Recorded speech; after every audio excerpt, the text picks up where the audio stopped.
Buenos días, muchísimas gracias a todos por estar aquí, por guardaros este tiempo para escuchar esta mesa redonda. Tenemos con nosotros a Enrique Ávila, director del Centro de Análisis y Prospectiva de la Guardia Civil. Muchas gracias, Enrique, por estar aquí con nosotros hoy en la universidad. Y le acompañan Rafael Monterde y Pablo Pelequia, profesores de Humanidades de la universidad también. Esta es la segunda, esta sesión se enmarca en el ciclo Horizontes de Razón Abierta sobre inteligencia artificial, en donde queremos preguntarnos qué queda de lo humano, es decir, qué sustrato subyace, ¿no?, ante todo este cambio, ante toda esta locura que estamos viendo con la inteligencia artificial. Muchos de vosotros sois alumnos y lo estáis viviendo ya, ¿no?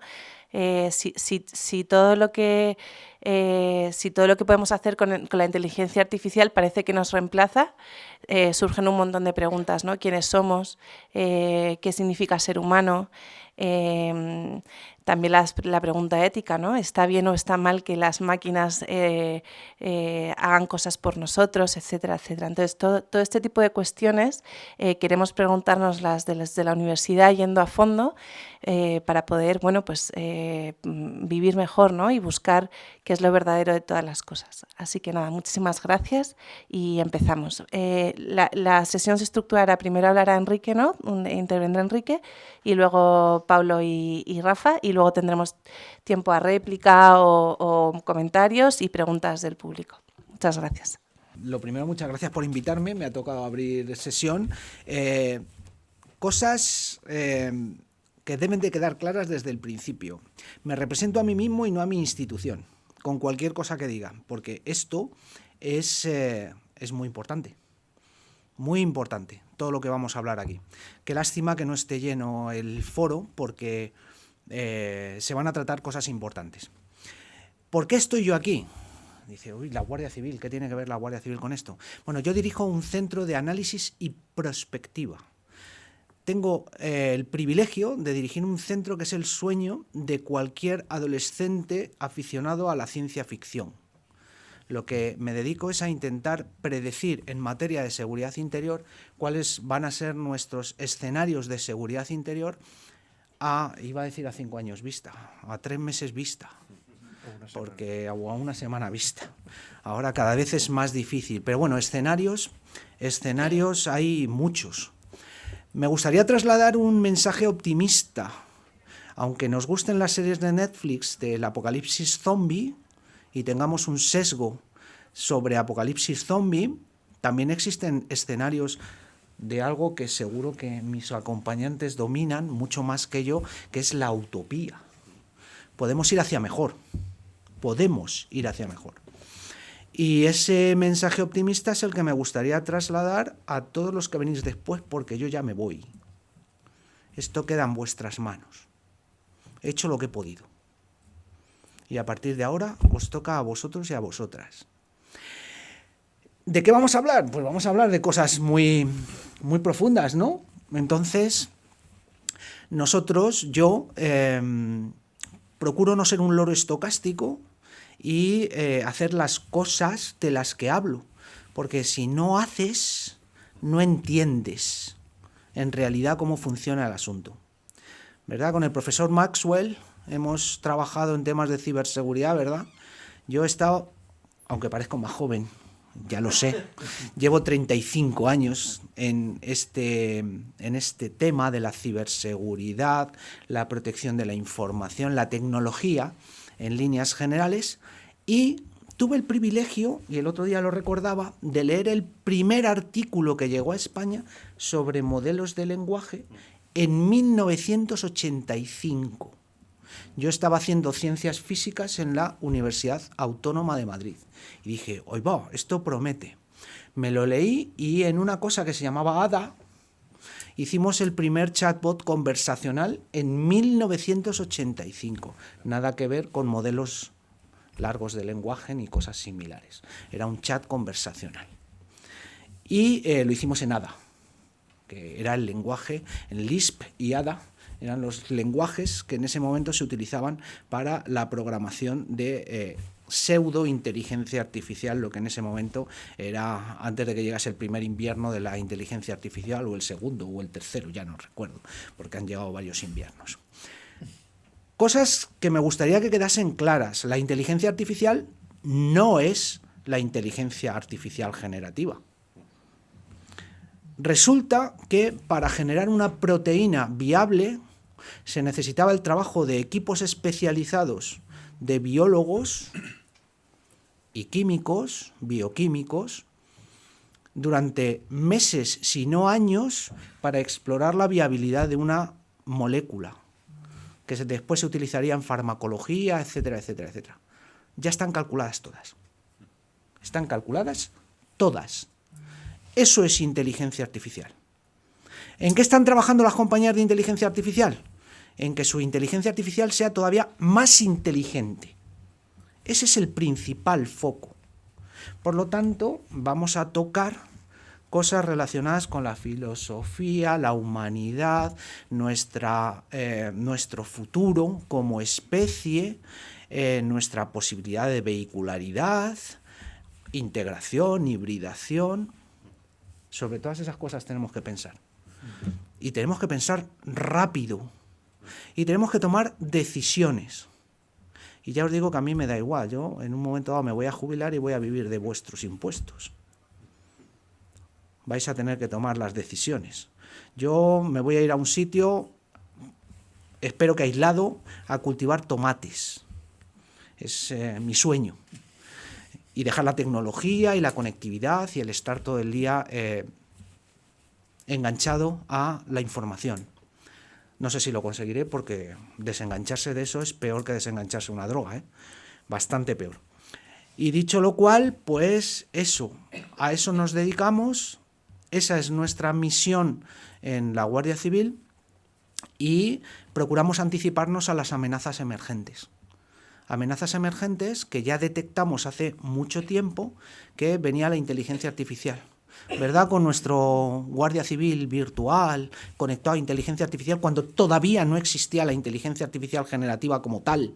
Ya lo habíamos diseñado para la interacción con la ciudadanía porque sabíamos que llegaba. Habíamos detectado una ruta hacia lo que ahora se denomina inteligencia artificial generativa y ya habíamos diseñado un medio para aprender sobre ella.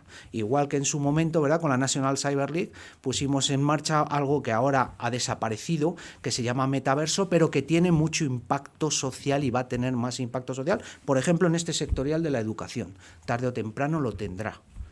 No sé si será ahora, pero dentro de no pasarán muchos meses, es probable que esas gafas, esa interfaz que tenemos con la realidad aumentada, sean unas gafas que podamos llevar 24 horas y que nos metan de lleno en un mundo hiperconectado y aumentado. Y ese medio, esa metodología, ese interfaz nos hará más inteligentes, no sé, eficientes, supongo, y dependientes, seguro. Que, por cierto, hemos vivido qué es lo que pasa con nuestra dependencia tecnológica, ¿no? Tenemos la fortuna de haber vivido un blackout. Ya sabéis lo que nos va a pasar si ese blackout, en vez de durar 10 horas, dura 36 horas. ¿A que no sabéis que deja de fluir por los grifos? El agua. Y te mueres de hambre poco a poco, pero de sed matas por un vaso de agua. Somos seres humanos. Y creo que ya... Es que yo puedo hablar entre 1 hora y 10 horas, ¿verdad? Yo quería tomarme la licencia de hacerte una pregunta al hilo de lo que estás diciendo sobre defensa, ciberseguridad. Y me ha venido a la mente una frase que le leí a nuestro amigo el coronel Ángel Gómez de Ágreda, hablando sobre el impacto de la inteligencia artificial en el ámbito de la defensa.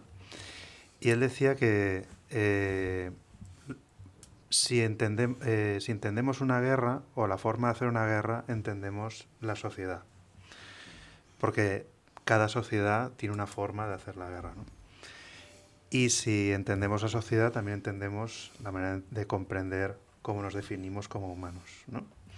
Entonces, al hilo de esto, yo me pregunto, ¿qué impacto o qué transformación está teniendo el desarrollo de inteligencia artificial en el ámbito de la defensa?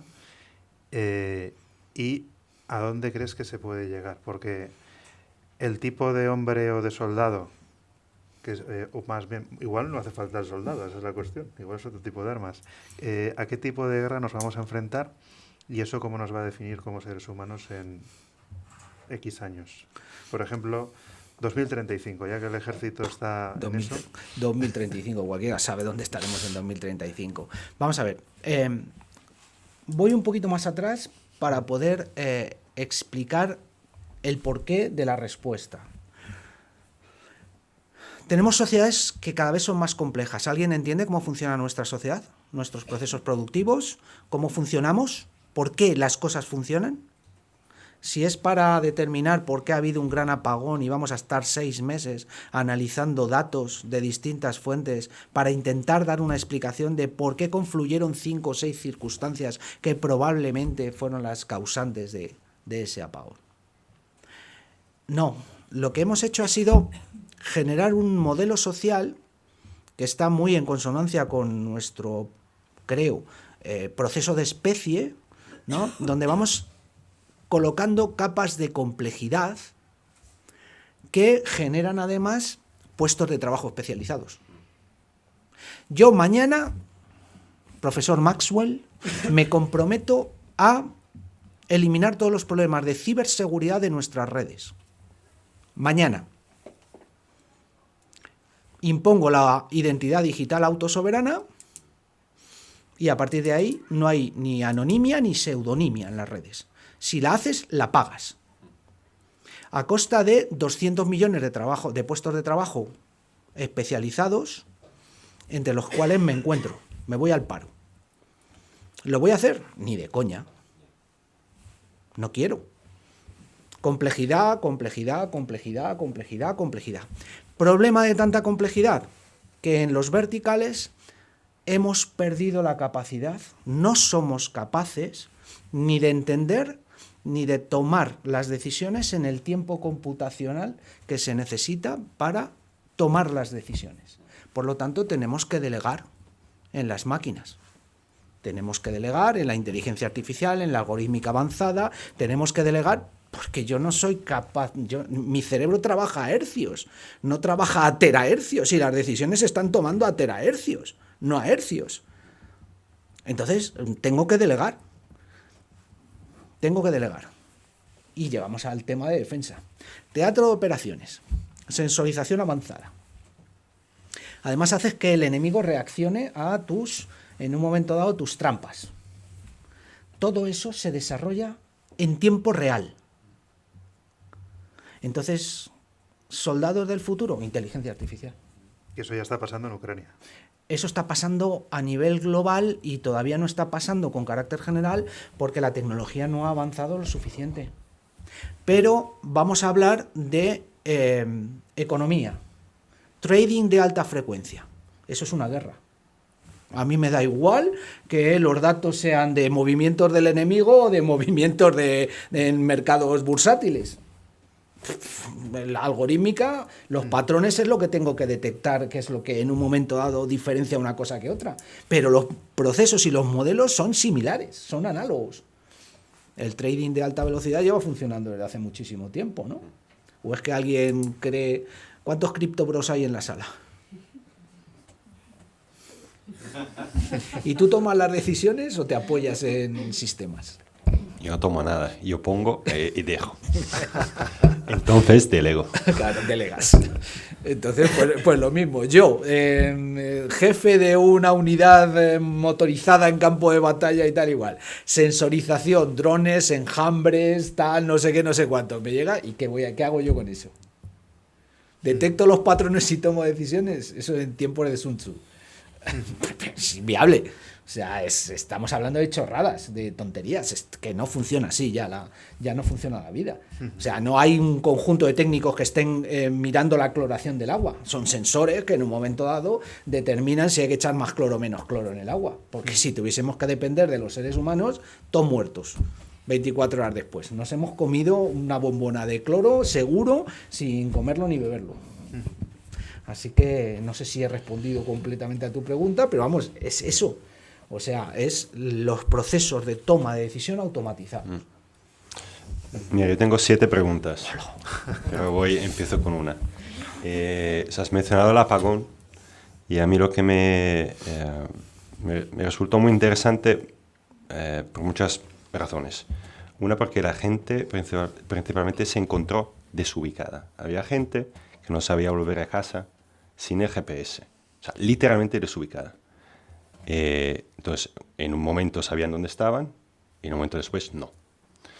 Entonces, eso nos habla también de lo que llaman una dependencia de la electricidad. Pero no es para criticar la dependencia de la electricidad, sino para hablar del hecho que nosotros tenemos la ilusión en el doble sentido de como asombro, porque conseguimos hacer muchas cosas, ¿no? Producir muchas cosas, gracias a la tecnología, todo eso, pero también la ilusión en el sentido del engaño, que sabemos hacer unas cuantas cosas, porque cuando falla la electricidad, ya no podemos cocinar, ya la comida va mal, y ya matamos por un vaso de agua, ¿no? Entonces, eso se enlaza a la cuestión de la delegación a la tecnología por decisiones y todo eso. Me preguntaba si podrías hablar más, que tú al principio has dicho, si no haces, no entiendes. Claro, pero ¿sabemos efectivamente hacer lo que hacemos o no? 1. Y 2, estamos condenados a delegar, y eso no es para una nostalgia como romántica, ¿no? de la cueva, del fuego, no.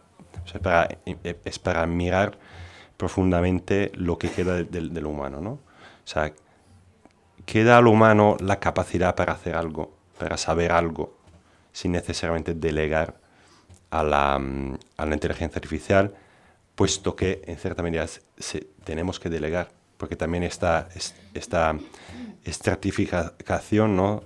Casi geológica, ¿no? Que has hablado de la sociedad, tiene su lógica interna. Nosotros no entendemos.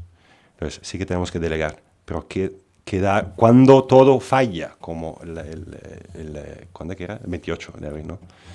¿Y qué queda? ¿Con qué nos quedamos? ¿Qué sabemos efectivamente hacer? Si lo único que podemos hacer es delegar. ¿Se entiende la pregunta? Mejor. Vamos a ver. Cada mediado de agosto, en los telediarios, en la televisión, sale la persona que da las noticias y dice: hemos acabado hoy con los recursos naturales del planeta. En agosto, y además anticipándose cada año más. Es decir, vivimos de la ciencia y de la tecnología. Los peces ya no se pescan, sino que se cultivan, y se cultivan en piscifactorías.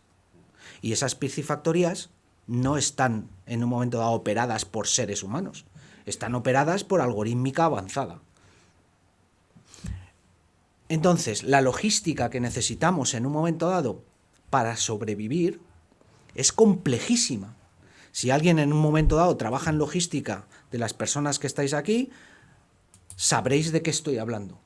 Es complejísima la logística de nuestras ciudades, es complejísima la logística de todas nuestras comunidades. Delegar, bueno, ¿saber hacer cosas? Sí, claro que sí. Vamos a salir de nuestra almendrita de confortabilidad. Yo estoy seguro que poblaciones subsaharianas saben hacer cosas y sobrevivir, porque no tienen nuestra tecnología, ni nuestra logística, ni nada de eso.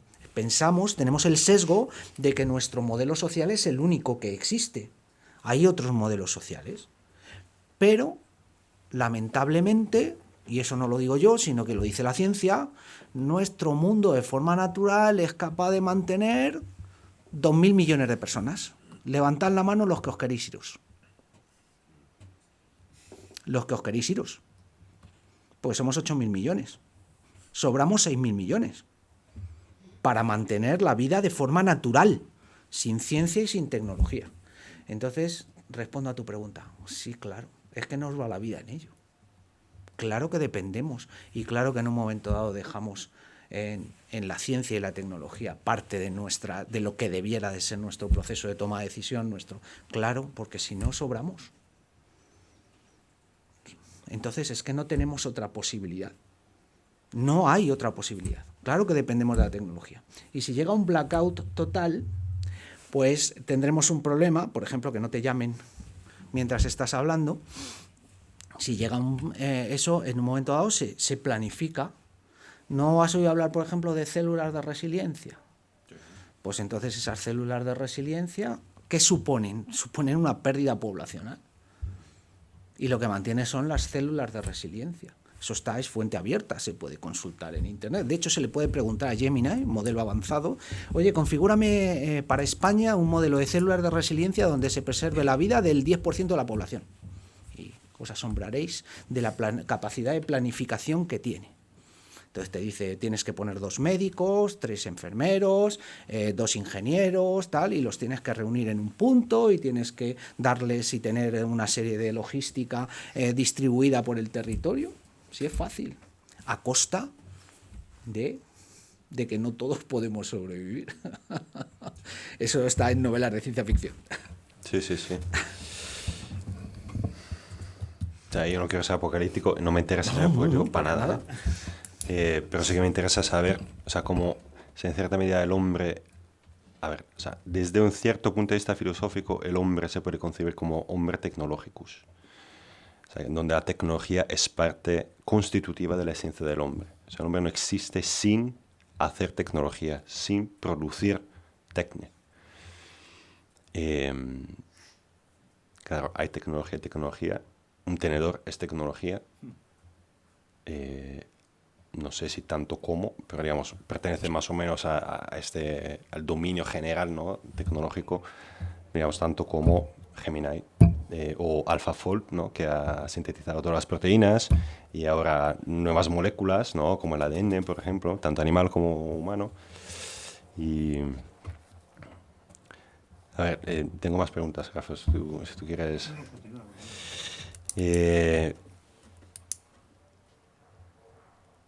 A ver, o sea, tú has hablado del metaverso. O sea, este proyecto de Mark Zuckerberg, en parte, no solo. Pero es verdad que ayer estaba escuchando una entrevista al CEO de NVIDIA, no me acuerdo cómo se llama honestamente, y también leí una noticia que tanto NVIDIA como Google están pensando en mapear la totalidad del mundo, ¿no? Y en ese sentido simular también de manera hiperrealística las leyes físicas. O sea, están intentando modelar el mundo, ¿no? Claro, eso para proporcionar una cierta aceleración, ¿no?, en el entrenamiento de los androides y todo eso. Y ¿eso qué efecto podría tener? O sea, el hecho que el conseguir a modelizar el mundo en una especie de ecuación 1 a 1. Por la seguridad, por cómo nos conocemos, ¿no?, como parte de esta tierra, ¿qué consecuencia podría tener esta capacidad, ¿no?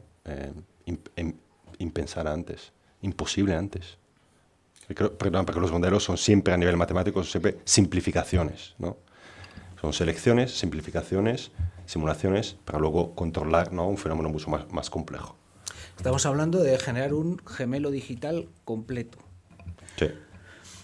Yo cuando hablo de metaverso, yo no sé si hay capacidad computacional para hacerlo. Creo que no. Creo que no porque yo sí he trabajado con gemelos digitales de tipo industrial para temas de ciberseguridad y tal, y es, digamos, complejo y costoso, muy costoso, computacionalmente, energéticamente, etcétera, etcétera, etcétera. Yo cuando hablo de metaverso no hablo tanto de realidad virtual como de realidad aumentada, ¿vale? Me voy más bien por la parte de realidad aumentada. que nos va a hacer más dependientes. O sea, eso ya no es un GPS. Eso es nuestros procesos de toma de decisión. Y cuando digo más dependientes, digo también nos va a hacer más tontos. ¿Vale? Dentro de... Eso es una predicción que hago un par de años, probablemente no sepamos hacer una búsqueda en Google, porque ya estarás hablando con tu inteligencia artificial de realidad aumentada, que por cierto va a funcionar de la siguiente manera. Yo llevo un Apple Watch que me está midiendo mis pulsaciones, mis tal, alguna cosita más, me empezará a medir y entonces detectará un nivel de estrés recurrente durante 2 o 3 días. Bueno, yo soy funcionario, estrés tampoco tengo mucho. Entonces me dirá, oye, que estoy detectando un nivel de estrés importante en tu tal... a lo mejor necesitarías unas vacaciones y mira, he encontrado una oferta estupenda en un todo incluido en Playa Bávaro donde probablemente puedas rebajar tu nivel de estrés y tal, y al final te pregunté, ¿quieres que lo contrate? Dejarás de tener la capacidad de planificar, de decidir, de conocer y de saber. Y será el algoritmo el que te dé ya la solución final simplemente para tu autorización. Esperemos no perder la capacidad de autorizar. Esperemos no perder esa última capacidad. Pero ya te digo que yo, lo del gemelo digital total, no lo veo factible energéticamente, ¿vale? Sí, o sea, de hecho, hay una ley en la física cuántica que prohíbe, ¿no?, la gemelización de las cosas, ¿no? O sea, no sé, a nivel cuántico no se puede construir gemelos, ¿no? Y entonces la idea que ya no podemos o no sabemos planificar, elegir, qué impacto podría tener en lo que mencionaba también Paula antes, ¿no? O sea, la dimensión ética. O sea, si la ética, en cierta medida, no siempre, y depende de la visión ética, pero si la ética se construye y se constituye de la elección humana, que puede ser en general autónoma, más o menos libre, más o menos, pero fundamentalmente sobre la elección, ¿qué va a ocurrir de la ética? ¿O qué va a ocurrir, eso, ¿no?, de la dimensión ética del ser humano, que es no solamente elegir bien, sino también convivir, construir el bien común, dialogar con los demás? Oh, qué bonito debate podríamos tener sobre eso. ¿De qué ética estamos hablando? ¿De la ética occidental, de la sínica, de Ubuntu, de la subsahariana, de la hindú? Es que... Sí, a ver, como ética, yo diría a nivel... Sí, hay muchas escuelas también, digamos, en la cultura occidental. Como ética, yo diría, a ver, eso es un poco kantiano, pero la capacidad de elegir con autonomía, por un lado, y por el otro lado, la posibilidad de dialogar, lo digo así, es un término preciso, pero da igual, espontáneamente con los demás, para construir una convivencia más o menos civil. Puede ser una civilización subsahariana, da igual, ¿no? Pero es la posibilidad de eso, la posibilidad de convivir con los demás, concebiéndose en unión, en relación con los demás. Luego estás introduciendo el tema del individuo. Entonces, si por ejemplo nos vamos a la cultura china, la cultura sínica, lo primero es el bien común, lo que consideran que es el bien común. Y el individuo es directamente destruible. O sea, el individuo no tiene ningún tipo de impacto sobre lo que son las decisiones de la sociedad, ¿no? Le hace bien común también definida como se quiera. Es decir, es un debate súper interesante. El tema de la ética. La ética se mezcla además en nuestro modelo, y aquí entro en pensamiento propio, y reitero una vez más, es mi pensamiento, no represento a ninguna institución. Entramos con un modelo que privilegia el beneficio en el corto plazo. Y eso está muy orientado hacia dilemas del prisionero. Lo podemos enganchar con el tema de la defensa. Podemos estar hablando todo el día de la ética de la inteligencia artificial, ¿vale? Pero me meto en temas de defensa. y digo, si no lo hago yo, ¿no lo estará haciendo el enemigo? Y si lo está haciendo el enemigo, ¿me voy a quedar yo, por mi ética, en una posición de desventaja frente al enemigo? Buf, tenemos un problema. Y podemos hablar también del modelo de negocio. Si tú en un momento dado privilegias el beneficio a corto plazo y no miras el impacto a medio y largo plazo, pues entras en conceptos tan interesantes como, a ver si encuentro exactamente cómo es el concepto, la tragedia de los comunes. ¿Quién ha oído hablar de la tragedia de los comunes? Pues la tragedia de los comunes es algo que deberíamos interiorizar y tenerlo siempre como primer elemento para nuestros procesos de toma de decisión. La tragedia de los comunes es esquilmar, explotar un recurso común para nuestro propio interés sin pensar en el medio y largo plazo. ¿España es un país con agua? ¿O somos un secarral? Somos un secarral, ¿no? ¿Cuántos millones de turistas recibimos cada año? Dicen demasiado. 78 millones el año pasado, posiblemente 92 este año. ¿Es conveniente desde el punto de vista económico montar campos de golf? Sí, a corto plazo, sí. ¿Y si no tenemos después agua para beber? Pues a lo mejor estamos tomando una decisión correcta en el corto plazo a costa de una tragedia de los comunes en el medio y largo plazo. No es muy inteligente, que digamos. Por eso te digo, y por eso lo introduzco, que esto es un tema en el que vamos a tener que reflexionar ya, pero soy bastante pesimista en que seamos lo suficientemente inteligentes como parar para reflexionar. Que a lo mejor debiera de ser lo que debiéramos hacer si estamos pensando en el medio y largo plazo.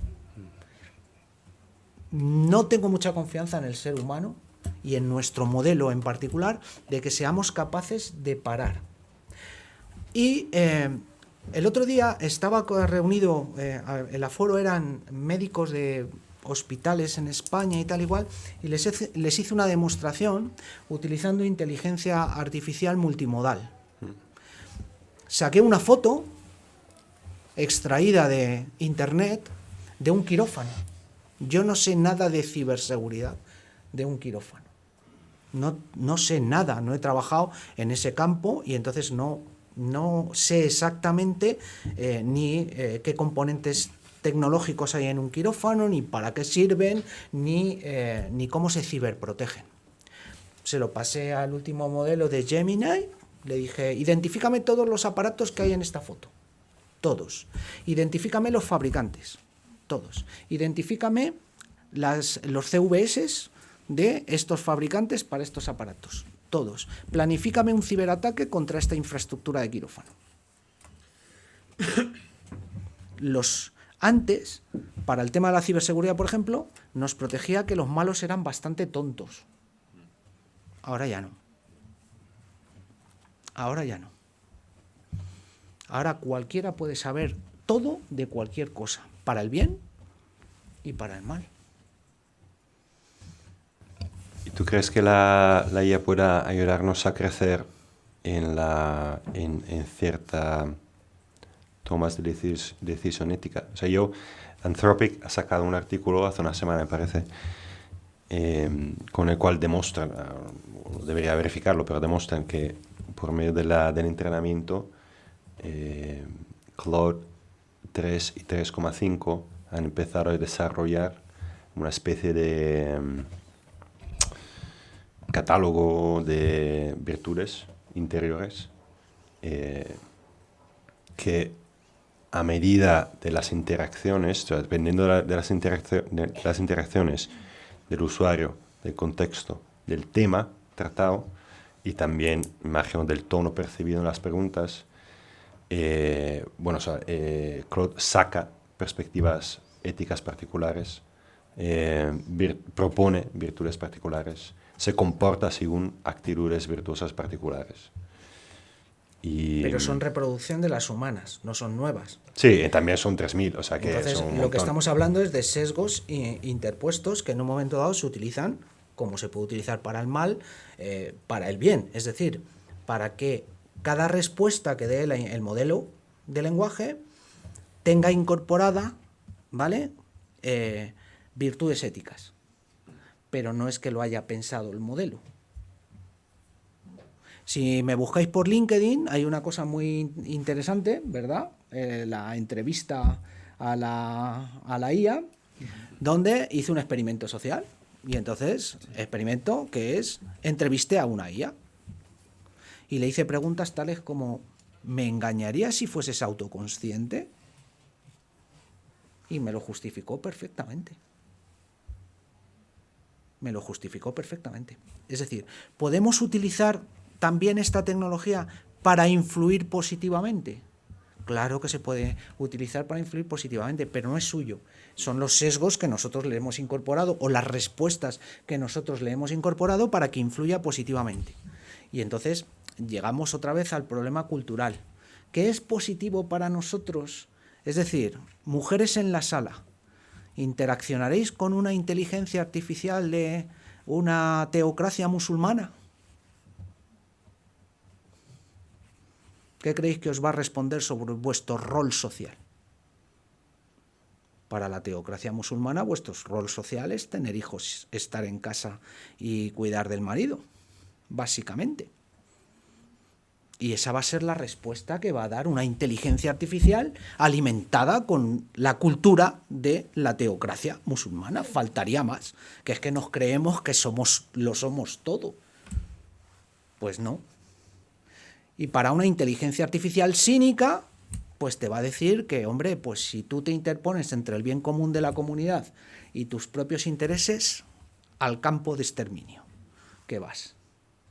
Porque según su modelo cultural, tienes que ir al campo de reeducación, por lo menos. No es tan fácil. Es que de verdad nos creemos que somos el mundo y no somos el mundo. Es que hay más hindúes y chinos que europeos. Es lo que hay. Yo quiero seguir, yo tengo. Adelante, cosas. adelante. Sí, Vale. yo después comentaré alguna cosilla que tengo A ver, aquí. vale, puesto que, vale, hay diferencias culturales, vivimos en un mundo globalizado, nos creemos los únicos, entonces, en cierta medida, dependiendo de la región mundial, una IA podría expresarse de una manera particular u otra, privilegiar virtudes u otra, perfecto. Pero a nivel estructural y esencial,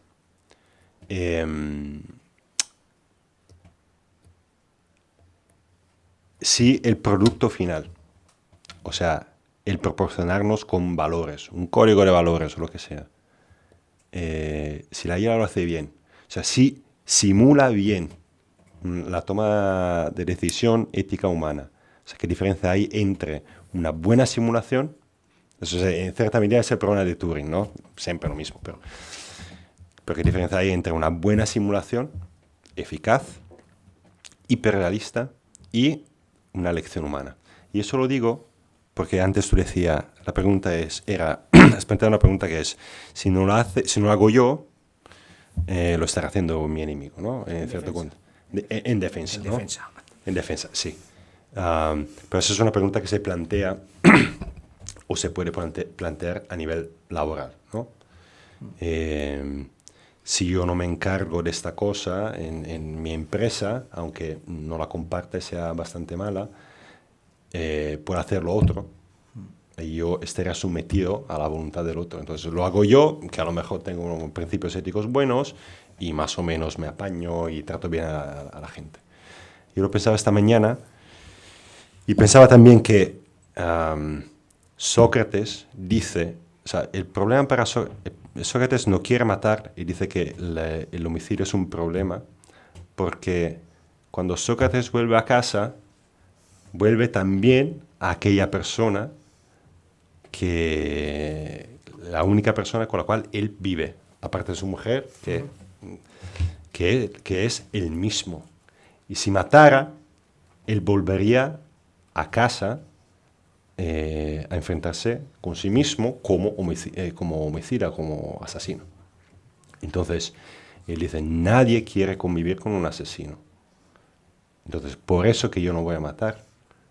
Porque no quiero convivir conmigo mismo, que es la persona, él lo llama el familiar más cercano y molesto, en tanto que asesino. Eso es una doble pregunta, pero digamos, el punto es, ¿qué diferencia hay entre una simulación hiperrealística y Es que mi elección? me he perdido el dilema moral en Sócrates. No hay dilema moral porque no te dice por qué asesina. Entonces, si te dice por qué asesinaría, si yo tengo a un terrorista que ha enterrado en Madrid a una carga nuclear que va a matar a 3 millones de madrileños, si revienta, ¿qué haría para extraer la información de esa persona? Claro, sí. Me plantearía después volver a casa y decir, es que le he torturado y jo, es que no voy a poder convivir conmigo mismo. Pues no lo sé. Posiblemente me detendría por torturador después de haberle sacado la información. Claro, sí. Es que uno tenga que hacerlo, estoy de acuerdo. Pues eso es lo que en un momento dado puede plantear la IA. Eso lees Yo Robot de Asimov y ya con sus 3 principios. El cuarto es el importante, la ley 0 de la robótica, ¿vale? Ese es el importante, es en un momento dado donde vamos a tener que llegar y qué es lo que se va a plantear. Por eso digo que estamos preparados. Para mí la pregunta es, ¿estamos preparados para asumir lo que nos viene? ¿Es deseable asumir lo que nos viene? ¿Vamos a ser suficientemente inteligentes como para que filósofos como vosotros generen un nuevo conocimiento que pueda aplicarse a la inteligencia artificial? Porque ahora lo que tenemos es conocimiento clásico y hay que generar nuevo conocimiento. Y creo que no vamos a ser inteligentes. ¿Y a qué llamarías nuevo conocimiento? Nuevas epistemologías, o sea, hay que inventarlas. Es tan crudo como eso. Es tan crudo como eso. No nos vale el conocimiento clásico ni el conocimiento que tenemos hasta ahora para entender qué es lo que hay subyacente a lo que significa una inteligencia artificial, más si llegamos a una inteligencia artificial general.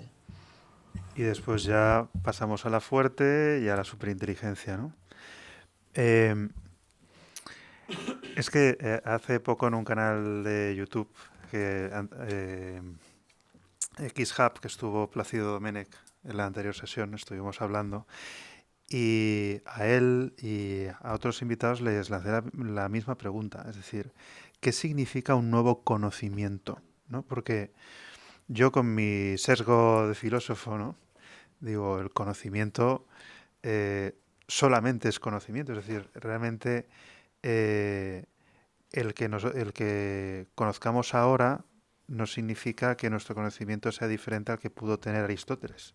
No sé si me explico, precisamente porque la naturaleza humana, en cierto modo, siempre es la misma y las condiciones, ya me pongo un poco kantiano, las condiciones de posibilidad del conocimiento humano siempre son las mismas, ¿no? Entonces, con nuevo conocimiento estamos hablando de... Bueno, si nos ponemos teológicos también podríamos hablar de conocimiento angélico y de conocimiento divino. Pero como no estamos en ese plano, eso ya se ocupó Santo Tomás de Aquino, ¿no? Como doctor angélico. Pero si hablamos de nuevo conocimiento en este contexto tecnológico, nos estamos preguntando si realmente la máquina conoce, ¿no? Y si nosotros somos capaces de entender su lógica o su racionalidad. Entonces, y esta pregunta sí que es muy radical, porque si lo que está ocurriendo, y lo planteo de manera hipotética, es que está aconteciendo una nueva racionalidad que no podemos comprender, como podría pasarnos con el conocimiento angélico o el conocimiento divino, o animal también. Yo no sé cómo conoce una vaca, porque solamente conozco como Rafa, ¿no? Pero bueno, lo que me pregunto es,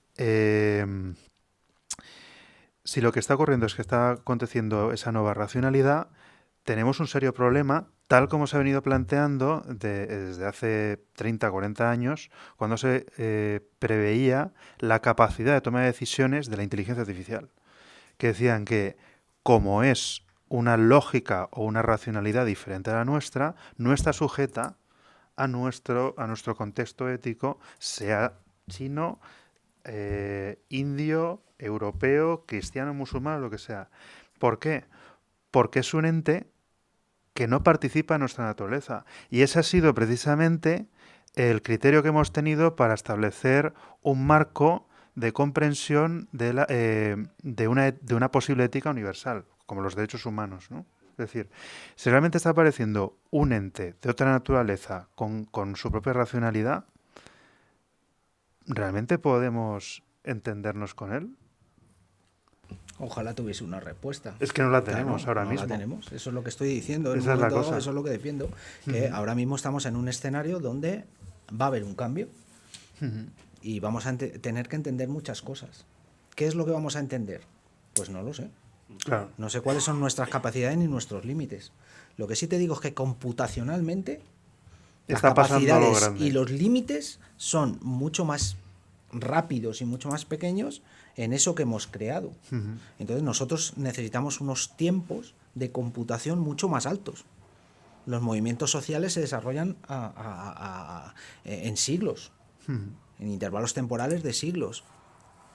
La creación de una nueva filosofía, incluso milenios. Sí, vamos. Claro, y ahora mismo... En la historia de la humanidad la filosofía es algo relativamente nuevo. La capacidad de explorar todo el conocimiento humano ahora mismo es inmediata para lo que hemos creado prácticamente.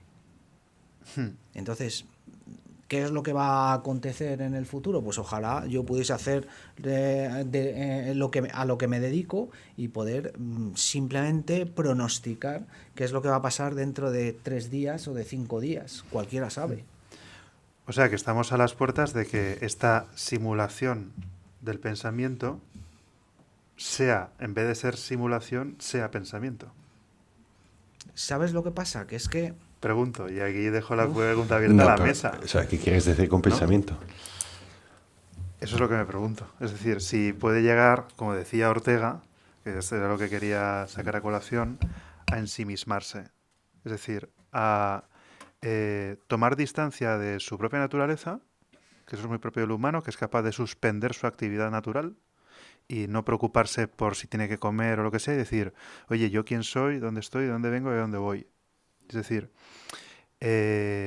esas preguntas sobre el origen y el destino de cada uno, ¿puede llegar a planteárselas una inteligencia artificial? A ver. Y lo lanzo sabiendo que es una pregunta arriesgada. No, es que pero... o sea, yo tenía un rollazo aquí para leer, que no voy a leer. Yo también tenía un rollazo, pero...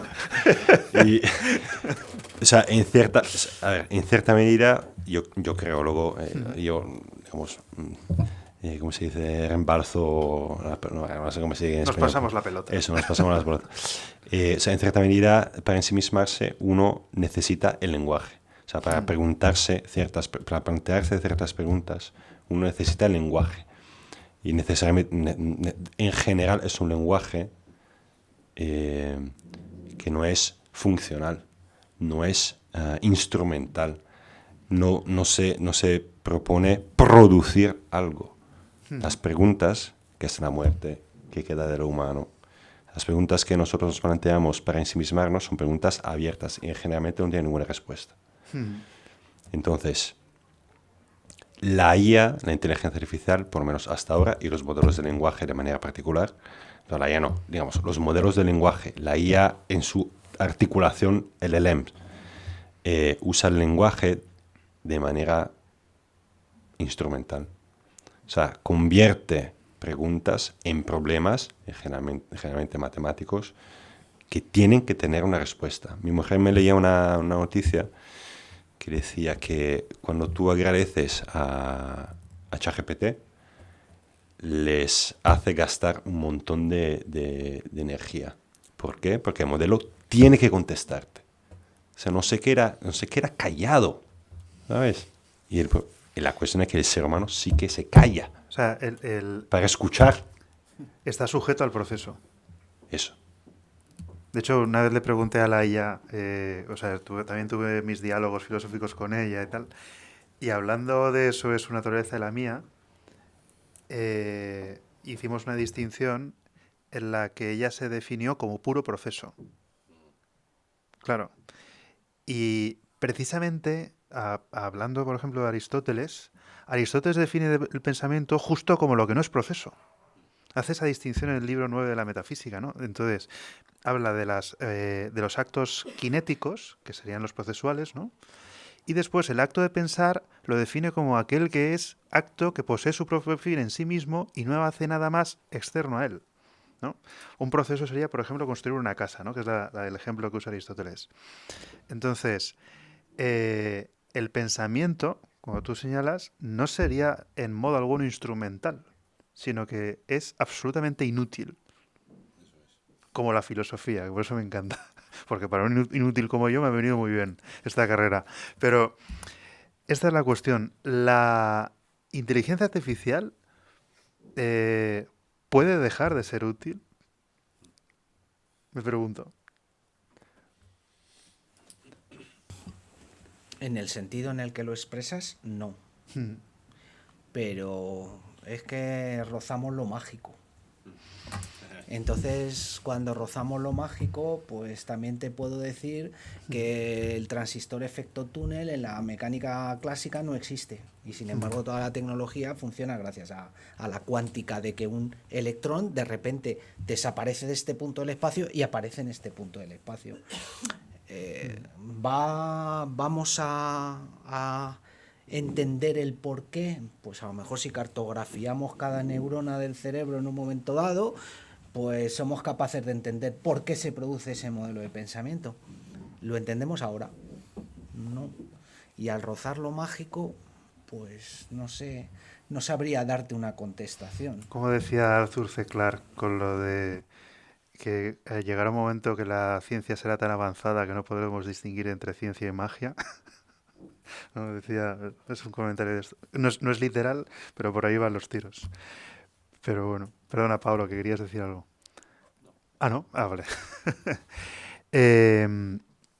Y sin embargo, a pesar de que estamos en un ámbito mágico, se está hablando así de la inteligencia artificial en ciertos espacios, ¿no? O sea, cuando hablamos, por ejemplo, de superinteligencia artificial o de singularidad tecnológica, se está hablando de tal forma que se le está atribuyendo no ya características humanas, sino algunos casi divinas, ¿no?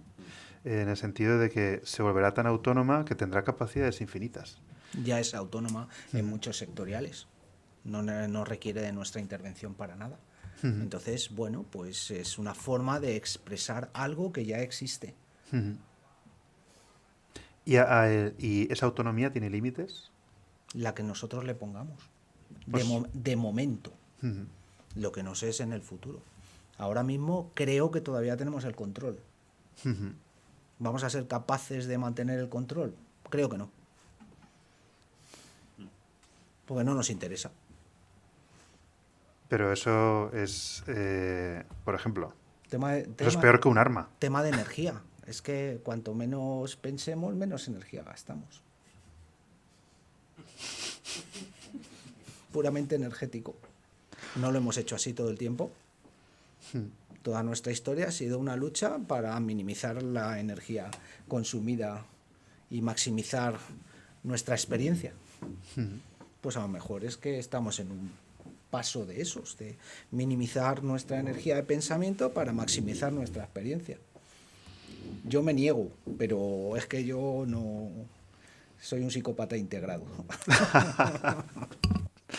Pues lo has disimulado muy bien, ¿eh? Y hablando del debate que estabais teniendo sobre delegar, me pregunto, y lo lanzo a toda la mesa, incluso a la sala, ¿delegar tareas a la IA es sustituir al ser humano? ¿Estamos en este contexto que ya entraríamos en el debate trans y posthumanista en el que parece que realmente estamos a las puertas de la obsolescencia humana?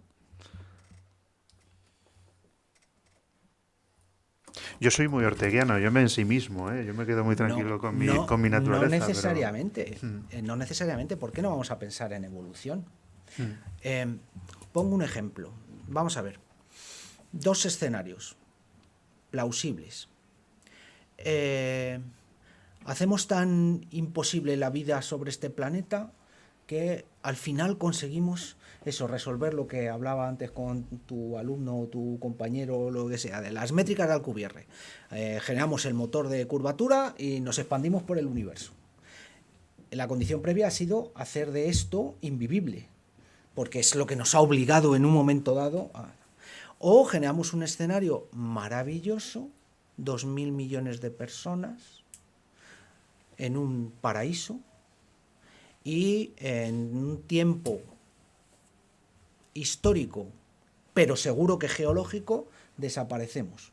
En el histórico un meteorito, que es lo que nos queda, ¿no?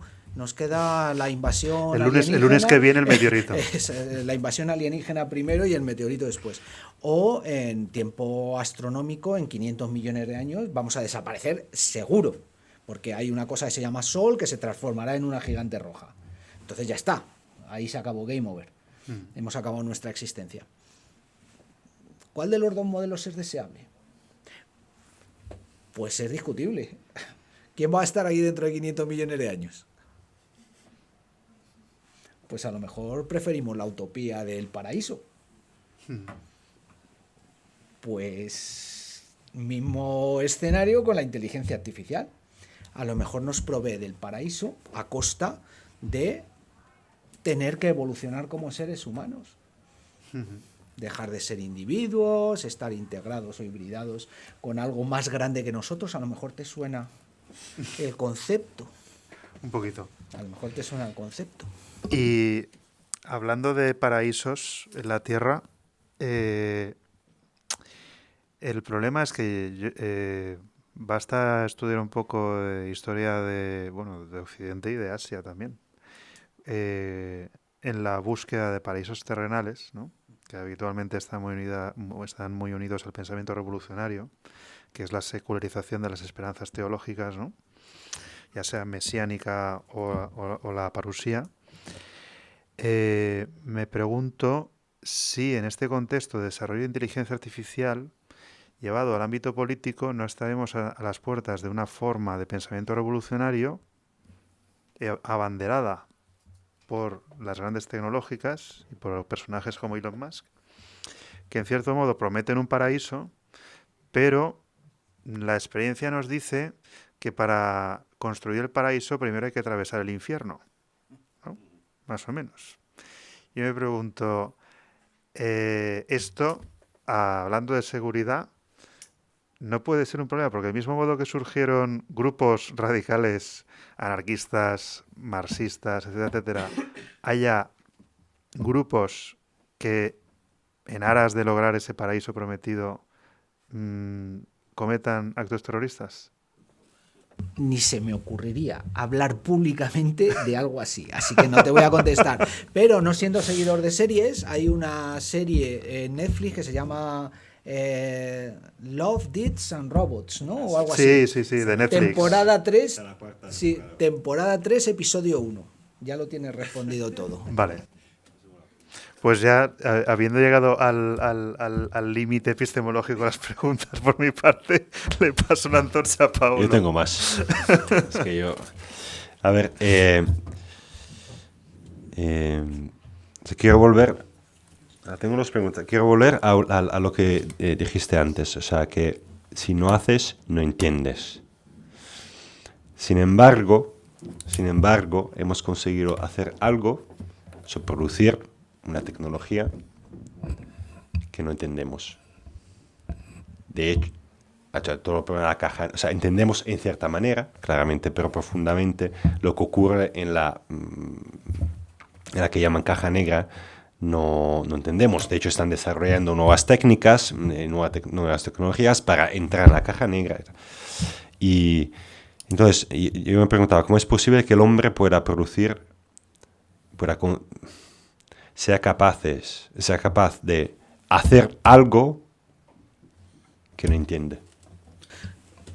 Te voy a contestar, y no con inteligencia artificial, sino con física. Me decía uno de los mayores físicos cuánticos, los mejores que ha tenido España, un tal Indurain, que, y después creo que reproducía el pensamiento de Feynman o alguien parecido, decía que si tú entendías cómo funcionaba la mecánica cuántica, es que no tenías ni idea de mecánica cuántica. Nosotros hemos creado muchísima tecnología, toda la tecnología actual está basada en fenómenos cuánticos que van en contra completamente de nuestra capacidad de comprensión, que está orientado hacia la física clásica. Entendemos cómo cae la manzana, Newton, y podemos en un momento dado explicar las ecuaciones de Newton. Puedes explicar las ecuaciones de mecánica cuántica, ¿vale? Pero no puedes representarlas mentalmente. Es inviable. Si alguien me dice que es capaz de representar las probabilidades estadísticas de lo que es dónde está o cómo en un momento dado se desplaza la corriente eléctrica en un material superconductor, etcétera, etcétera, etcétera, que me lo diga cómo lo hace, porque nadie lo ha conseguido hasta ahora. Tú puedes poner las ecuaciones. Igual que en los modelos de lenguaje, lo que haces es desarrollar la estadística que escoge la palabra para completar la frase, el token. ¿Vale? Eso no significa realmente que haya una caja negra por debajo. La explicabilidad es una cosa que vamos a tener que luchar mucho, etcétera, etcétera, pero creo que puede llegar a ser comprensible. Pero lo mismo nos ocurre con otras tecnologías, que a lo mejor no lo es. O sea, si no me equivoco, Feynman decía también, ¿no?, que es mucho más... La física cuántica es fácil, en el sentido que basta una ecuación. O sea, a nivel matemático es muy fácil escribir la física cuántica.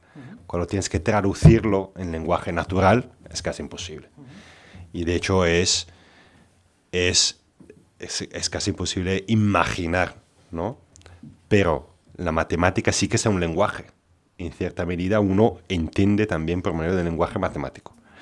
Ahora, en el caso de la IA, a lo mejor me equivoco aquí también, hemos conseguido desarrollar procesos que tienen resultados inesperados. O sea, que nosotros entendemos el proceso, o por lo menos el estrado más superficial, pero luego lo que produce, no. Como nuestro esquema mental, como nuestra conexión neuronal. Tampoco somos capaces de explicarla y a veces producimos resultados incorrectos. Y no necesariamente por interés, sino resultados incorrectos. Bueno, Entonces, algunos más que otros, ¿eh? Ya, no. Pero es la complejidad del sistema la que induce la no comprensibilidad. No que no se pueda explicar, es que es tan complejo que no tenemos todavía las herramientas. Si tú consigues, creo que el otro día han conseguido cartografiar un trozo de cerebro de ratón, una capa, y lo han cartografiado completamente. Si seguimos a Einstein, Dios no juega los dados, y suponemos que todo en este mundo tiene una explicación clásica, ¿no? Pues a lo mejor cartografiando todo el cerebro somos capaces de entender cómo es cada una de nuestras conexiones neuronales. Puede pasar lo mismo con los modelos de lenguaje, donde hay una estadística por detrás y, por cierto, empresa de futuro. Todas las que se van a tener que formar para, desde el punto de vista jurídico, determinar la explicabilidad de una decisión. Porque eso ya se está formando. Lo digo como futuro negocio para toda la gente que tiene que tomar el mando en los próximos años. La explicabilidad algorítmica va a ser un negocio jurídico de primer nivel. Así que a lo mejor la parte penal y eso, pues como que retrocede, pero la explicabilidad algorítmica va a ser negocio seguro para todas las personas de derecho, por ejemplo. Y lo último, luego a lo mejor me callo, es un tema que me interesa mucho, ¿no? O sea, antes has hablado de la integración, ¿no? El metaverso como realidad aumentada, la posible hibridación, y hay... hace 2 o 3 meses, me parece, en Australia sacaron el primer ordenador, no me acuerdo cómo se llama, biológico, digamos, pero tiene que hacer con la biocomputación. O sea, donde el hardware es biológico y luego el software es el software, ¿no? Digital. Y eso qué implicaciones puede tener, qué impacto puede tener con toda la cuestión de la seguridad, con todo, o sea, en general, qué impacto puede tener.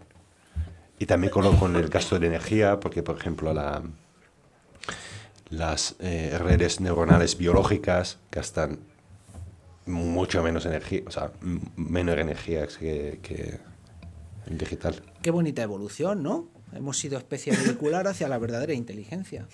Entonces, bueno, pues está bien la hibridación, ¿no? Puede ser un futuro deseable, incluso. No lo sé. O sea, yo no voy a estar aquí para contarlo. Seguramente yo no voy a llegar a que me implanten un chip, ¿no? Que me dé acceso, pero oye, qué bonito. Mira, yo, ¿sabes? Tengo dificultades para hablar idiomas, no me interesa, ¿sabes? No hablo inglés. Qué gusto. ¿Sabes? Entonces, es un tema que no me ha interesado nunca porque yo ya estaba en el 85 en el laboratorio de investigación de IBM, ¿vale? Cuando desarrollé un algoritmo para el cálculo de transformadas rápidas de Fourier que resolvía el problema de la traducción simultánea. Es que la industria no ha querido, pero yo ya puedo hablar 40 idiomas con unas gafas. ¿De qué me sirve? Entonces, es una evolución. Y la tecnología y la ciencia está evolucionándonos continuamente. Yo soy optimista, yo creo que la evolución siempre es buena y que no tiene por qué destruirnos ni tiene por qué machacarnos como especie, es simplemente una evolución más. Y nosotros tenemos la capacidad como especie de evolucionar gracias a la tecnología. Otras especies no tienen esa capacidad. Entonces, bien, vamos a introducirla lo más rápidamente posible y lo más profundamente posible. Dado que no vamos a parar y quedarnos en la mediocridad es lo peor que podemos hacer, bajo mi punto de vista. Pero sí puede controlarla, por tu misión. Pero vamos a ver, ¿qué controlamos en este mundo? Pero si has tenido un ejemplo el lunes, ¿qué controlabas tú el lunes? Mi hija cuando fuimos a coger leña. Entonces, pues somos hiperdependientes. Desde hace ya mucho. Si no sabemos en un momento dado coger leña. Y ya no te digo encender un fuego si no tienes un mechero o tienes una cerilla. O sea, entonces asumamos nuestra dependencia y procuremos, creo que es lo lógico, avanzar lo más seguramente posible en esa evolución. Volver atrás no es posible. Ya digo, es posible, pero sobramos 6.000 millones. Como posible es. Y eso, que levante entonces la mano quien quiera irse. ¿Cuándo? Yo sé cuándo. No, ya. Claro, tiene que ser ya. O sea, volvemos a hace 500 años, ¿vale? Entonces nos enfrentamos a las enfermedades, o no.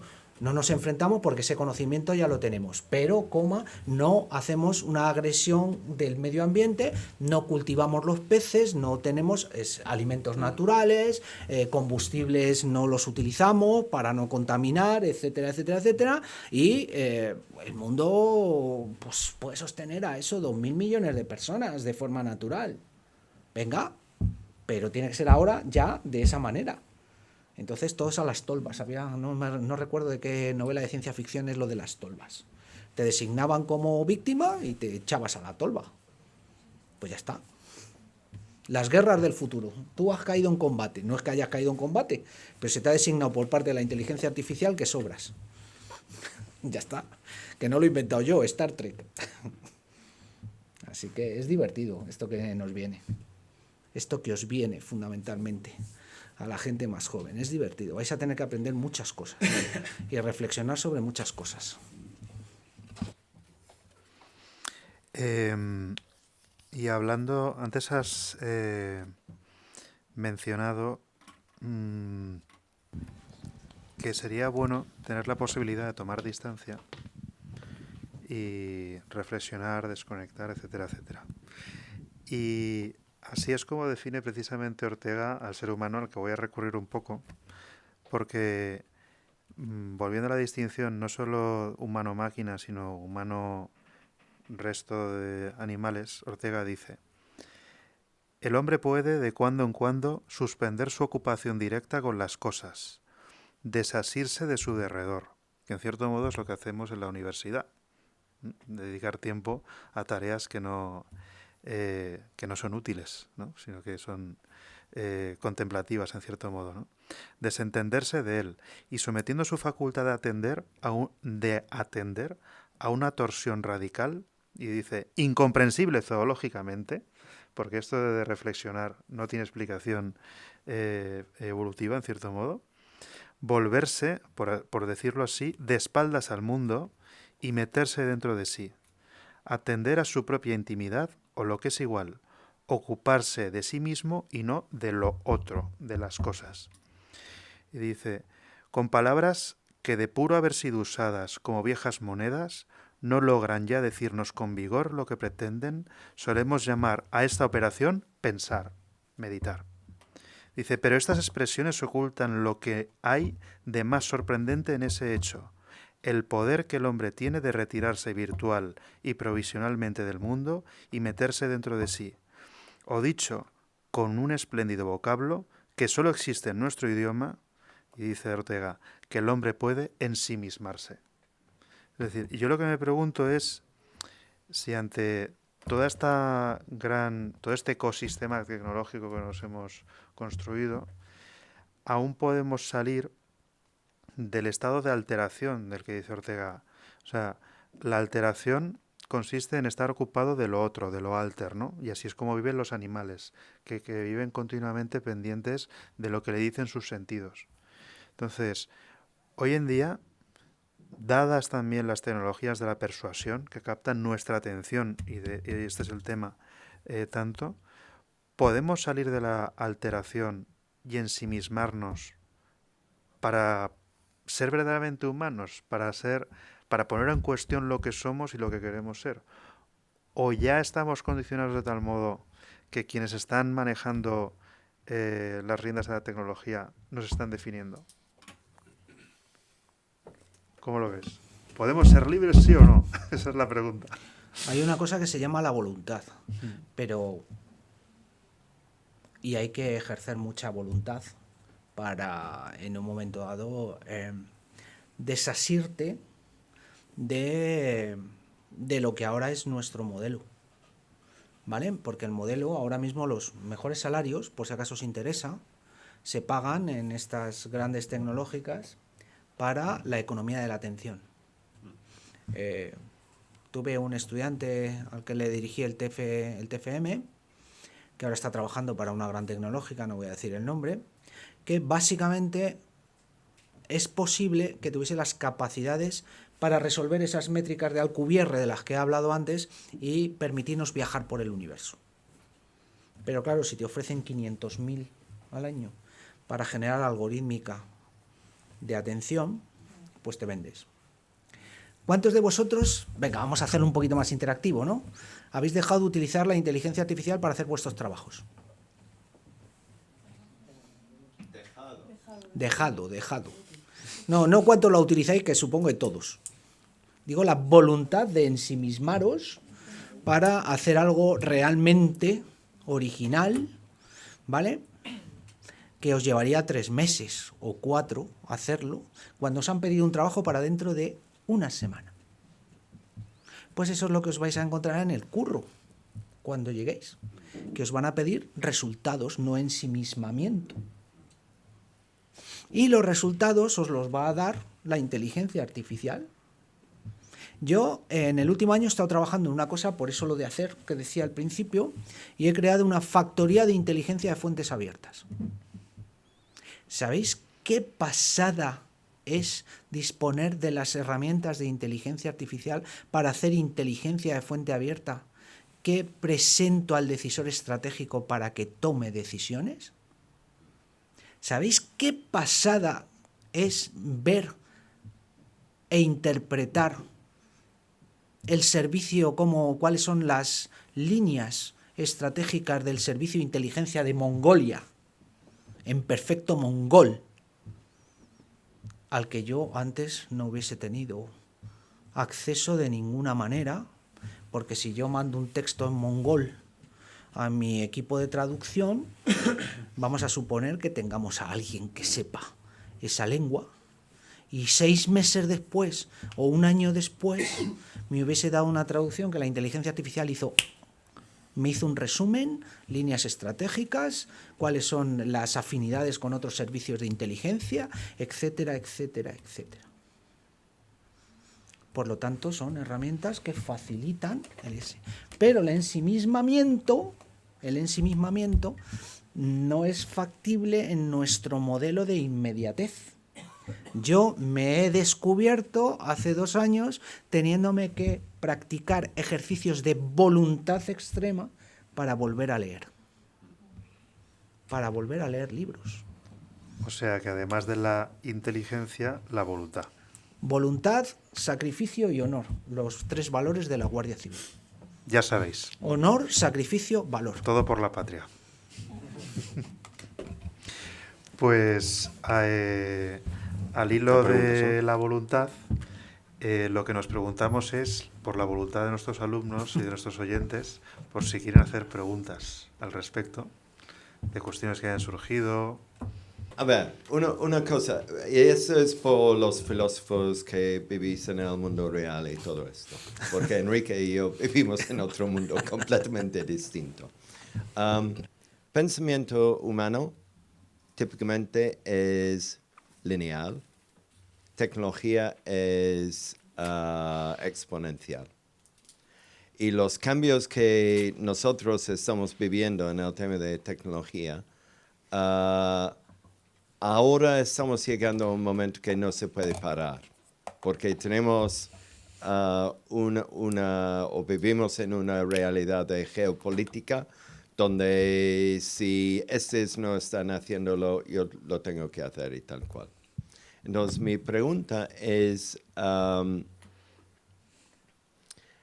poco sobre supongo que en el sí mismo, ¿cómo se llama esto?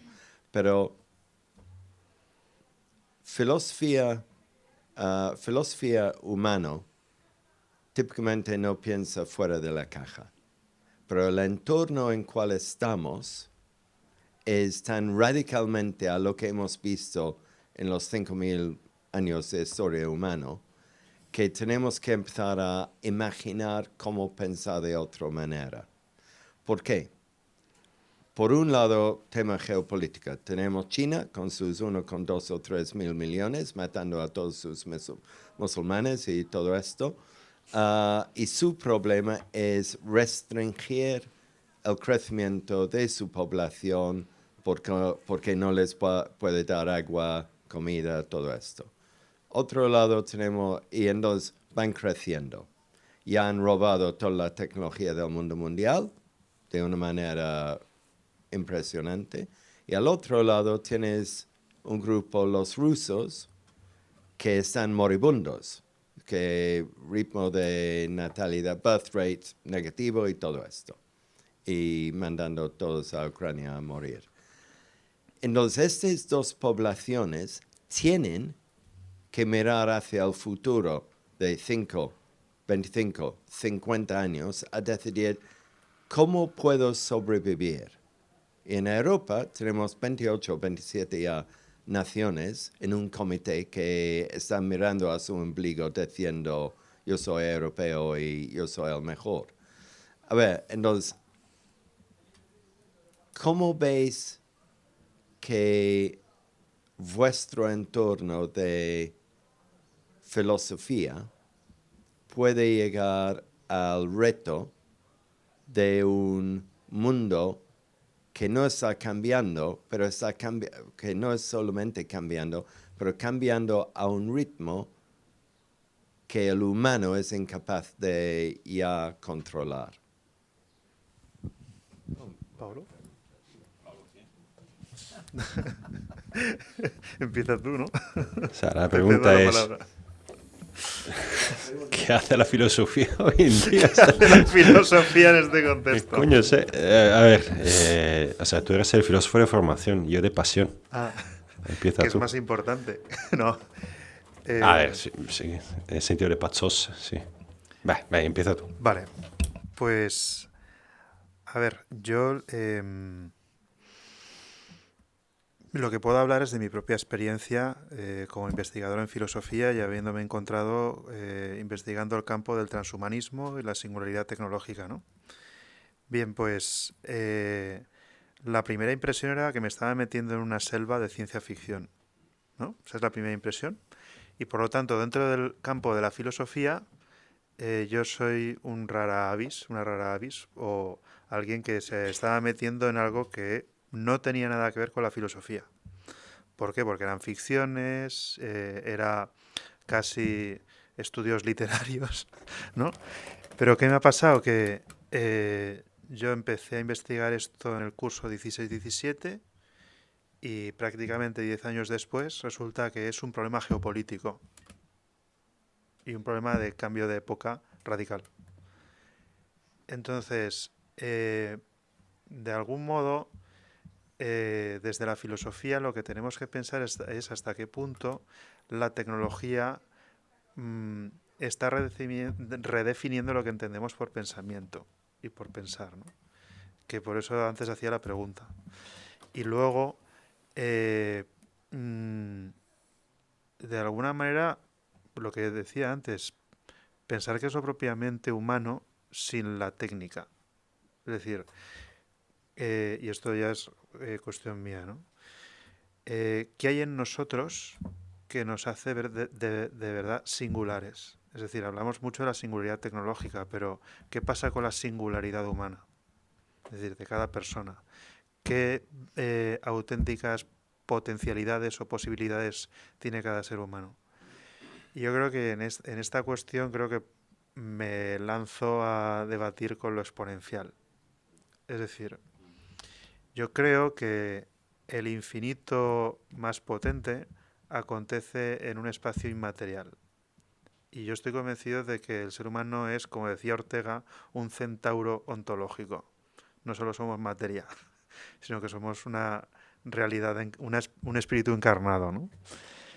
Y creo que habría que explorar la potencia espiritual del ser humano. Es decir, el conocimiento humano, en mi opinión, tiene un potencial infinito. ¿En qué sentido? En que es capaz de atender u ocuparse de realidades que no son materiales. Y ahí está lo más potente. Y dudo que la IA sea capaz de atender esta realidad, por ejemplo. Pero como primera cuestión. Es decir, yo creo que debemos atrevernos a explorar la realidad metafísica del hombre. ¿Por qué? Porque, para empezar, esa ha sido gran parte de la historia de la cultura humana, ¿no? Y creo que lo va a seguir siendo.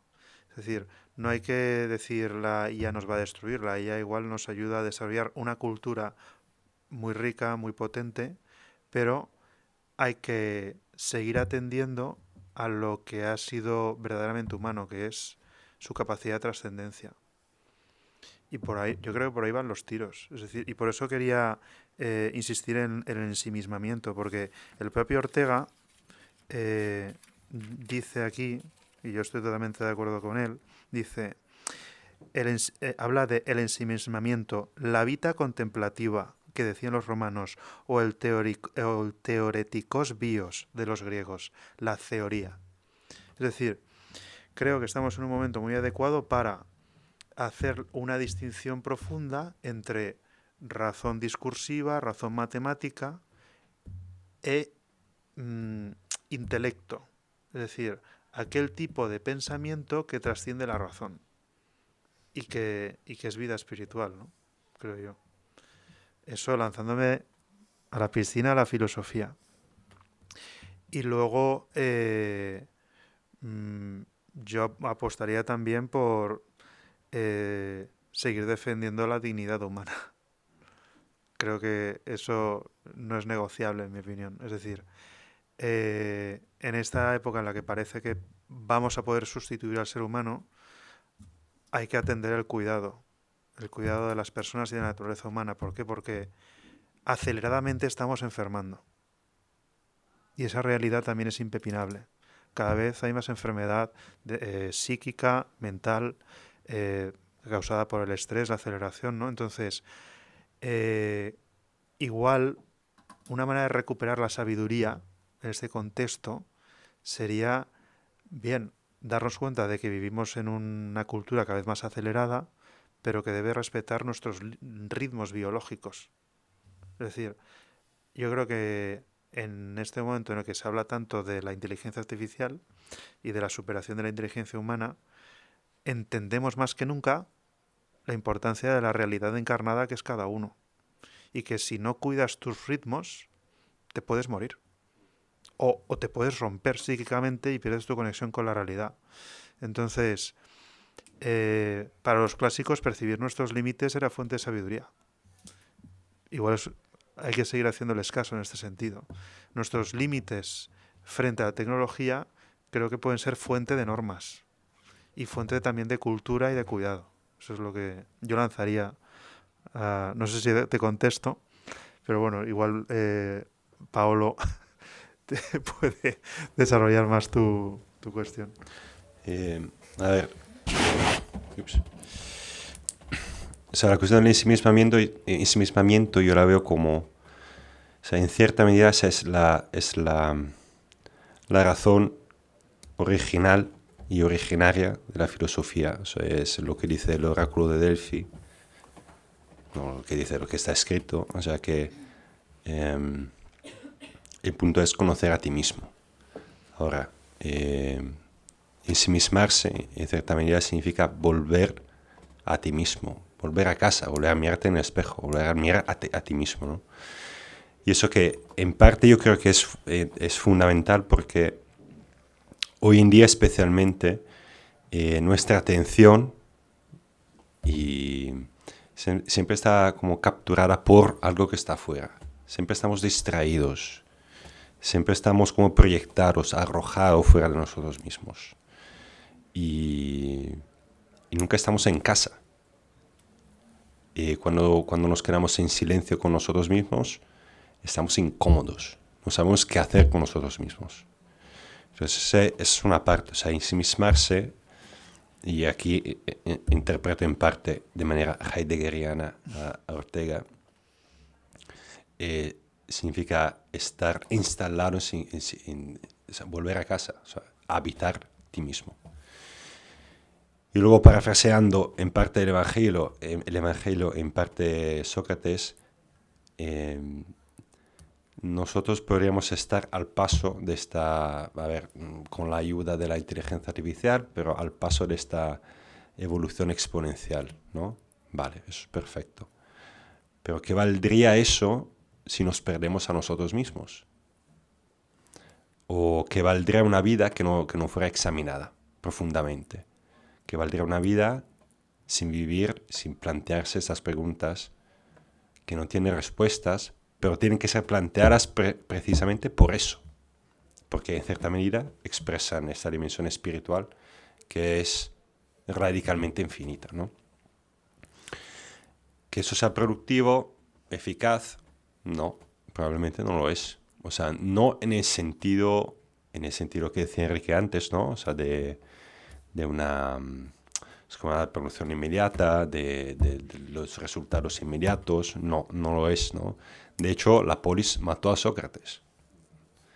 Pero sin embargo, merece la pena porque este ensimismamiento, que no es un aislamiento, también a nivel filosófico, tradicional, prepara también para esta relación de cuidado de la que hablaba Rafa antes, ¿no?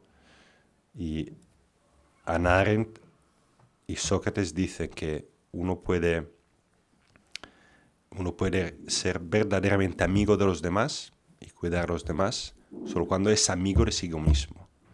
Solo cuando uno aprende a hablar y dialogar consigo mismo, entonces puede establecer relaciones de amistades, de cuidado con los demás. Entonces, no es un aislamiento, es un volver a casa para luego para invitar a tu casa, para acoger, ¿no? Otra vez, que sea práctico, no. Pero, o sea, yo cambiaría el reto que nos ha lanzado Enrique. O sea, ¿quién está dispuesto a morir o a dejar esta tierra de esta manera. O sea, tenemos que sacrificar algo y tenemos que elegir qué sacrificar. Eso tendrá consecuencias, claro, sí. Pero en este caso sí que, a ver, podemos elegir qué sacrificar. Eso tiene consecuencias. Sí, o sea, podemos elegir las consecuencias, eso sí. Pero pensar que podemos seguir así, como si nada fuera, bueno, eso me parece utópico, eso. O sea, en el sentido que no tiene lugar, en el sentido etimológico. No existe la posibilidad de no elegir.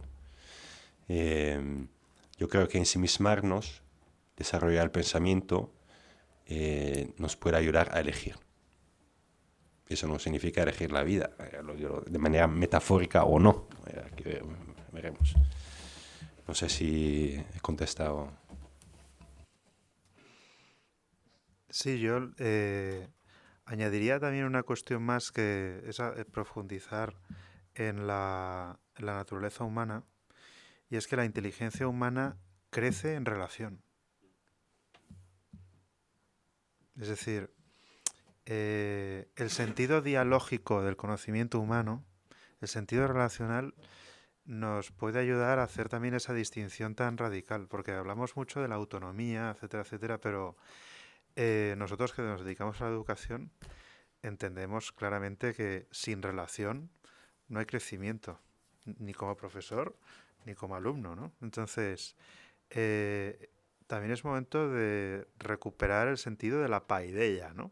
Griega. Es decir, ¿qué es la paideia? El acompañamiento de los alumnos, porque no deja de ser un continuo empoderamiento para dejar que el otro sea libre, ¿no? Entonces, yo creo que esta experiencia que tenemos en el ámbito de la enseñanza también debe ser reivindicada, ofrecida o lo que sea, ¿no? ¿Por qué? Porque a veces se nos olvida en nuestros cálculos de eficiencia y de, ¿cómo decirlo?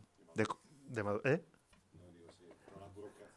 La burocracia, el ámbito competitivo, ¿no?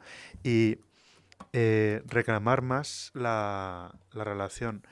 Y hablando de filosofía, esto Platón lo tenía clarísimo, porque él decía que el principio del conocimiento era el amor. Es decir, el que puede ser primero el amor a la verdad y después el amor a los amigos.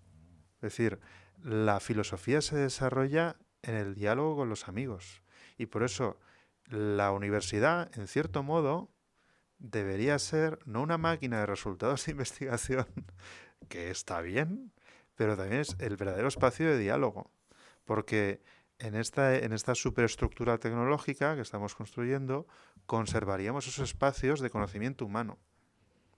Entonces, en la gran aceleración tecnológica, yo creo que la universidad debería ser como un lugar de cierta rebeldía humana, es decir, no nos carguemos que la relación del conocimiento humano crece en relación. Yo eso lo defendería a todas. O a capa y espada, como buen poeta. No sé si hay más preguntas, reflexiones. Se para Enrique sobre todo. ¿O Enrique quería decir algo al respecto? ¿No? Lo primero, muchas gracias. Y yo lo que quería preguntar es si existe alguna posibilidad de, en lugar de prescindir de 6.000 millones de personas, bajar el nivel de vida del resto, lo cual es poco viable porque no creo que nadie tampoco se vaya a disponer a hacerlo. Pero quería preguntar si existen posibilidades alternativas a ese escenario. Digamos que esto era una especie de declaración para llamar la atención, ¿vale? Básicamente, ¿no? Entonces, bueno, en un ecosistema cerrado ahí existen los recursos que existen y son fácilmente calculables. Entonces, cuando superas el nivel de recursos, a lo largo de la historia lo que ha habido son hambrunas, guerras, desapariciones masivas, cosas similares.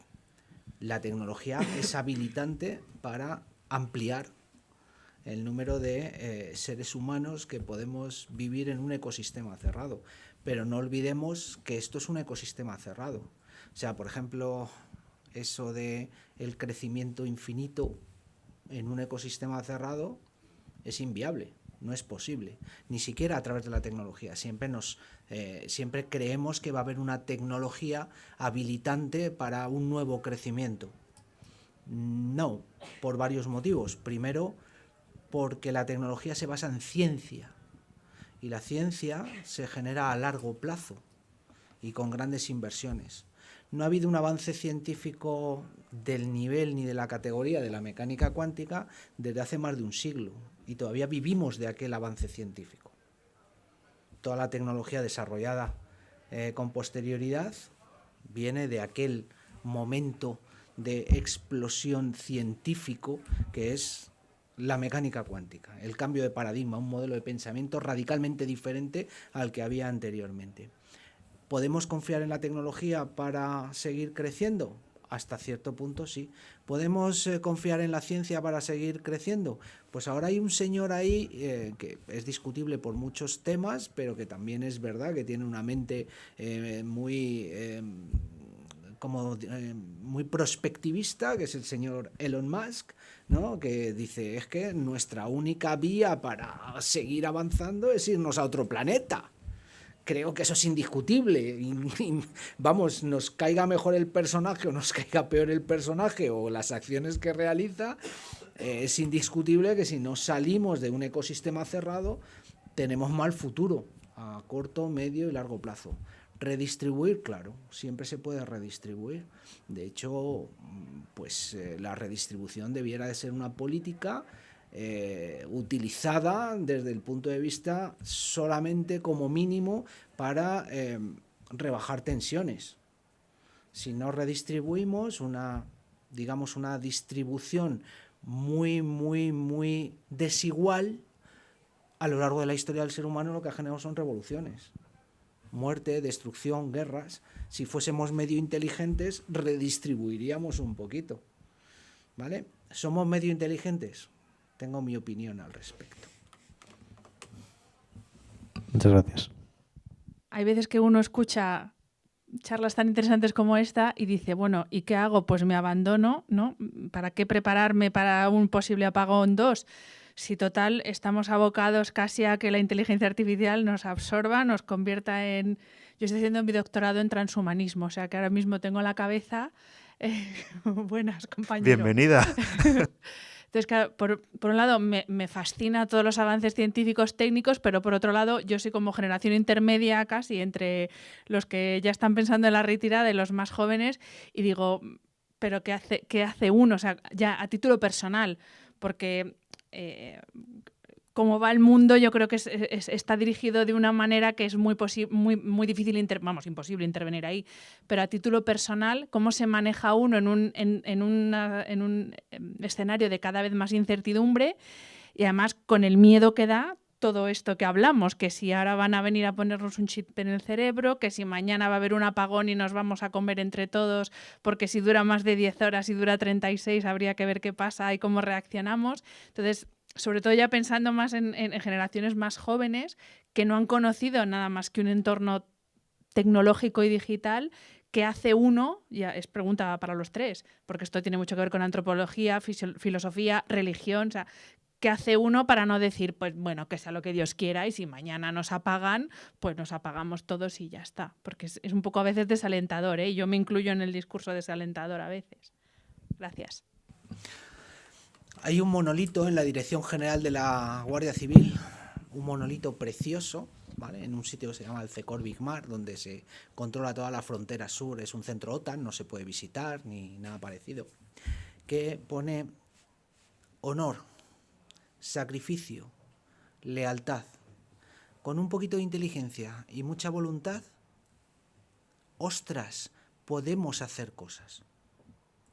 Esta es una era maravillosa. Tenemos acceso a toda la cultura y a todo el conocimiento. ¿Qué hubiesen dado cualquiera de las generaciones anteriores por tener ese privilegio? ¿Qué hubiesen dado por tener ese privilegio? ¿por qué lo desperdiciamos? ¿Por qué estamos todo el día pegados a una pantalla como si nos fuese la vida en saber cosas que no nos interesan? ¿Por qué no somos capaces en un momento dado de aprovechar positivamente lo que nos ofrece la tecnología y nos ofrece? Porque capacidad de raciocinio tenemos, ¿no? Creo, más o menos. Entonces, aprovechemos ese privilegio de verdad. Nunca ninguna generación a lo largo de la historia ha tenido este privilegio. ¿De qué queréis saber? ¿De qué queréis conocer? ¿Lo tenéis ahí? Los que van a perder el trabajo son estos señores. Yo ya estoy pensando en echar currículum en Mercadona o algo. Pagan bien, ¿eh? Pagan bien y te tratan bien. Es broma, Pagan no bien lo y te tenéis que tratan bien. Bueno, siempre he sido un inútil, como filósofo, o sea que no. No sé, yo metiéndome también en la selva del transhumanismo, que es una gran selva y cada día crece más, ¿no? Me acuerdo de, creo que fue Federico I de Prusia, que dice, a uno se le puede perdonar ser vencido, pero nunca ser sorprendido. Es decir, hay que anticiparse. Entonces, creo que sí que deberíamos tener una estrategia e identificar a los actores de este escenario. Es decir, nosotros también somos actores, lo que pasa es que podemos ser muy pequeñitos, pero también hay que identificar qué actores están introduciéndonos en este cambio para ver si sus proyectos que superan a los estados-nación